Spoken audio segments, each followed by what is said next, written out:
केंद्रीय अर्थमंत्री निर्मला सीतारामन यांनी आज अर्थसंकल्प सादर केला। या अर्थसंकल्पावर Kolhapur chamber of commerce and industries आणि कोल्हापूर प्रेस क्लबच्या वतीनं चर्चासत्र आयोजित करण्यात आलं होतं। या चर्चासत्रात तज्ज्ञांनी अर्थसंकल्पाबद्दलची आपली मतं मांडली।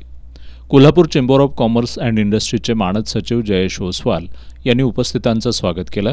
त्यानंतर कोल्हापूर प्रेस क्लबचे अध्यक्ष शीतल धनवडे यांनी देशाची आर्थिक घडी बसवणाऱ्या आणि बिघडवणाऱ्या अशा महत्त्वाच्या बजेटवर सर्वसमावेशक चर्चा व्हावी, ते लोकांपर्यंत पोहोचावं या उद्देशानं या चर्चासत्राचं दरवर्षी आयोजन करण्यात येत असल्याचं सांगितलं। ज्येष्ठ अर्थतज्ञ डॉक्टर विजय ककडे यांनी या बजेटची सविस्तर माहिती दिली। व्यवसाय करण्यासाठी जितकी सुलभता असते तितकी देशाची प्रगती होत असते असं त्यांनी स्पष्ट केलं। देशाचा विकास दर चांगला असावा लागतो। या विकास दरावर 2047ला विकसित भारतचं स्वप्न गाठता येणार नाही असं सुद्धा त्यांनी स्पष्ट केलं। बिहार आणि आंध्र प्रदेश राज्यांच्या बाबतीत राजकीय दृष्टिकोनातून झुकतं माप मिळाल्याचं पाहायला मिळालं। समाधानाची बाब म्हणजे रोजगाराच्या बाबतीत पहिल्यांदाच व्यापक अर्थसंकल्प मांडला गेला असल्याचं त्यांनी सांगितलं। शेतीला हमीभाव अपेक्षित होता, मात्र तो दिला गेला नाही अशी खंत त्यांनी व्यक्त केली। आर्थिक अहवालामध्ये 33% लेबर फोर्स निरुपयोगी असल्याचं आढळून आलं, त्यामुळे स्किल डेव्हलपमेंटवर भर देण्यात आल्याचं दिसून येत असल्याचंही त्यांनी सांगितलं। या बजेटमधून सर्वसामान्यांशी निगडीत अनेक गोष्टींना जसं जीएसटी, पेट्रोल, डिझेलचे दर यांना स्थान दिलं नाही। जुन्या पद्धतीनं कर भरणाऱ्यांना याचा फायदा होणार नाही।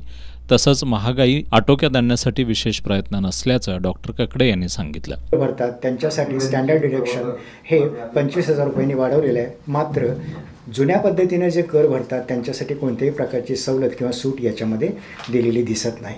देशाचा सर्वात महत्त्वाचा प्रश्न महागाईचा देखील आहे, त्याच्या बाबतीत मात्र या अंदाजपत्रकामध्ये फारशी भूमिका घेतलेली दिसत नाही।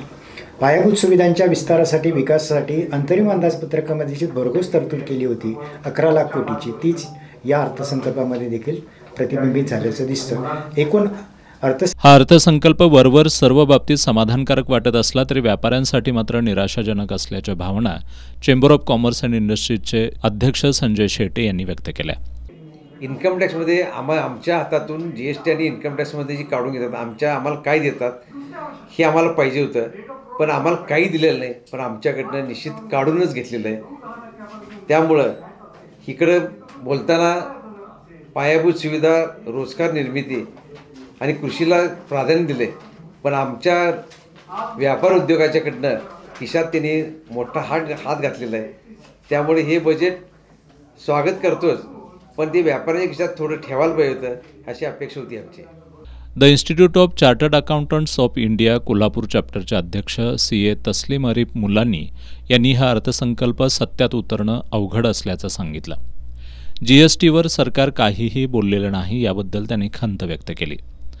CA Chetan Oswal, CA Deepesh Gundesha, CA Sunil Nagavkar यांनी मनोगत व्यक्त करत करांच्या बाबतीत हा अर्थसंकल्प निराशाजनक असल्याचं सांगितलं। तर एका हाताने दिलेलं आहे आणि एका हाताने घेतलेलं आहे, पण जर आपण काही महत्त्वाचे मुद्दे मांडायचे झाले तर पगारदार व्यक्तींना एक 17 ते 18,000 रुपये आयकरमध्ये वाचणार आहेत, त्यांचा तो फायदा होणार आहे। पण जो लॉंग टर्म आणि शॉर्ट टर्म कॅपिटल गेन वाढवलेला आहे त्याच्यामुळे खूप मोठा एक प्रश्न निर्माण होणार आहे। त्याच्यामध्ये महत्त्वाचं म्हणजे इंडेक्सेशन बेनिफिट जो आहे प्रॉपर्टीच्या बाबतीत तो काढून टाकलेला आहे। त्यामुळे आत्ता जर तुम्ही तुमचं सोनं किंवा तुमची एखादी प्रॉपर्टी विकलात तर त्याच्यामध्ये जे इंडेक्सेशन बेनिफिट मिळत होतं ते संपूर्णपणे काढून टाकलेलं आहे।